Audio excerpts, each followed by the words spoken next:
Hello friends, मैं शिल्पी तिवारी में आप सबके बीच एक शिव चर्चा गीत लेकर आई हूं जो कि बहुत सुंदर है। आप लोग को पसंद आएगा। अगर पसंद आए तो मेरा चैनल सब्सक्राइब करें, शेयर करें, कमेंट करें। तो फ्रेंड्स, चलिए मैं आप लोग को एक शिव चर्चा गीत सुनाती हूँ।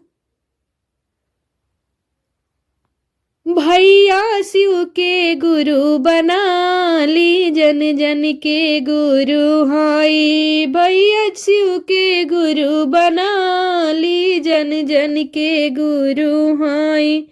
ब्रह्मा भी गुरु बनवले, विष्णु भी गुरु बनवले। ब्रह्मा भी गुरु बनवनी, विष्णु भी गुरु बनवनी। भैया रो गुरु बना ली, जन जन के गुरु हाय।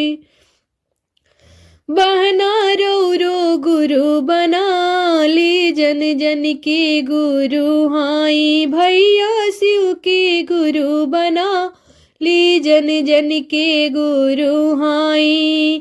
रामा भी गुरु बनवनी, लक्ष्मण भी गुरु बनवनी। रामा भी गुरु बनवनी, लक्ष्मण भी गुरु बनवनी। भैया रो गुरु बना ली, जन जन के गुरु हाय।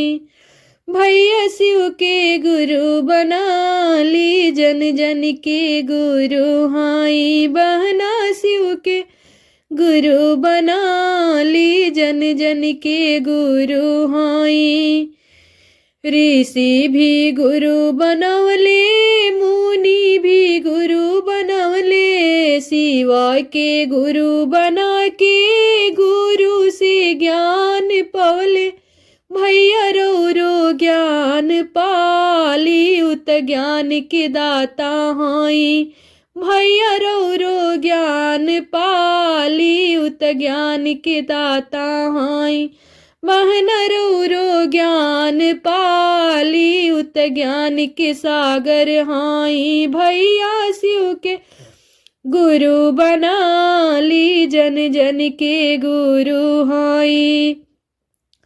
हरिंदर भैया गुरु बनवले, नीलम दीदी गुरु बनवली। हरिंदर भैया गुरु बनवले, नीलम दीदी गुरु बनवली। शिवाय के गुरु बना के गुरु से 3 सुत पवली। शिवाय के गुरु बना के गुरु के 3 सूत्र पवली। ऊ 3 सूत्र के पाके जन जन में ऊ फैलवली।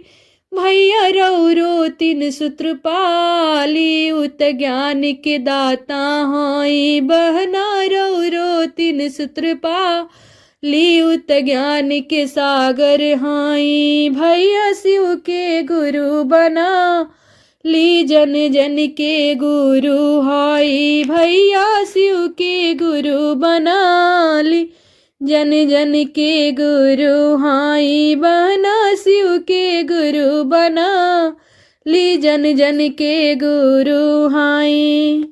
धन्यवाद फ्रेंड्स।